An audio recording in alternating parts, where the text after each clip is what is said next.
Hi guys, welcome back to my channel. My name is Olivia. If this is your first time on this channel, you're very much welcome. Feel free to subscribe to this channel. So in today's video, we're going to be making a pin cushion. So I've earlier made a video about the DIY and now we want to do it practically. Okay, so here is my student's kit, and inside her kit she has the one she already made for herself. Okay, so she made it with an Ankara fabric. As you can see, it's so beautiful and colorful, and this is me trying to test it on and show you how it looks like when you make yours. So instead of spending money to buy it in the market, you can just make it in your own space. Okay, so we're going to set it aside and go ahead with our tutorial.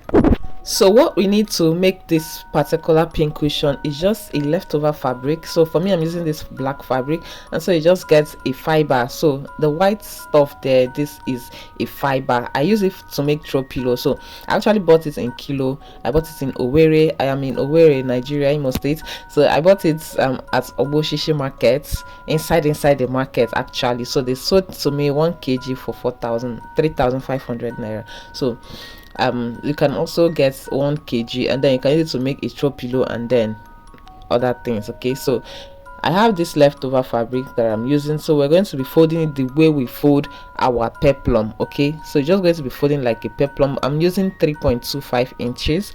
So I initially wanted to use 3.5, but I reduced it to 3.25. So you go around and mark 3.25 just the way we mark on when we're making a peplum. Okay, so this is a full circle, so you just mark 3.25 all the way around and then you cut it out. So after cutting it out, this is what we have. It is a full circle like I said earlier. So I forgot to mention earlier that we need a needle and thread for this, so I'll just get my needle and thread.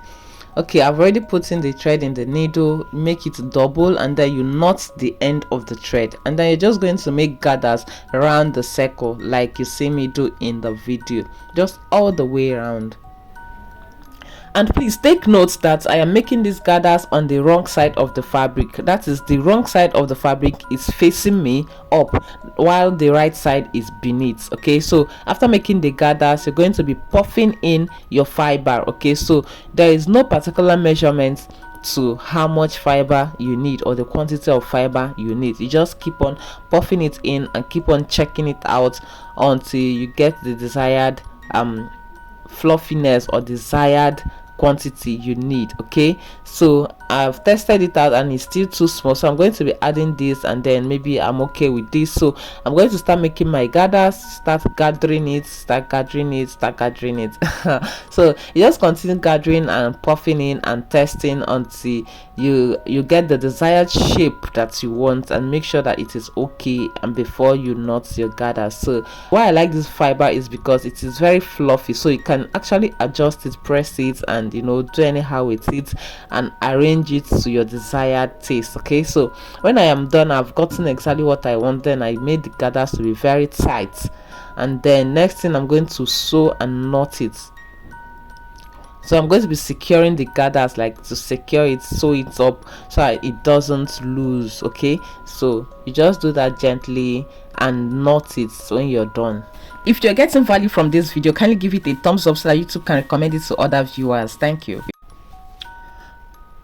So I'm just trying to make 2 knots, so I did 2 knots, and then this is what I have. But then I'm not going to cut off the thread, so I'll get my elastic. This is my band, my wristband.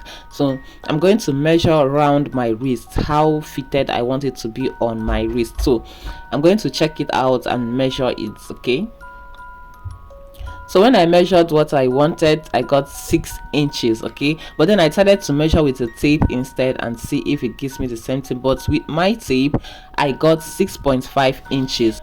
So I actually felt using the elastic measurements was going to be the best option, but then I think I lied to myself. Anyway, we're just trying out something, right? So I finally used the measurement I got on the elastic, which was 6 inches. Okay, so you're going to overlap the edge of the 2 edges of the elastic. You overlap them like so, and then you're going to take your needle and then insert it through the back side, just like you see me do in the video. And then the next thing you're going to do is to sew it into your pin cushion, like the puff you already made earlier, you're going to be sewing it down. Make sure it is well sewn on the both edges of the elastic, and then after you're done, you're going to cut off your thread. So here we have it. This is what we just made. So beautiful, very neat. Like, I like the fact that it's very neatly made, even though it was hand sewn, but it still looks very neat and beautiful, even more beautiful than some of the things I saw in the market that they were selling for 1,500.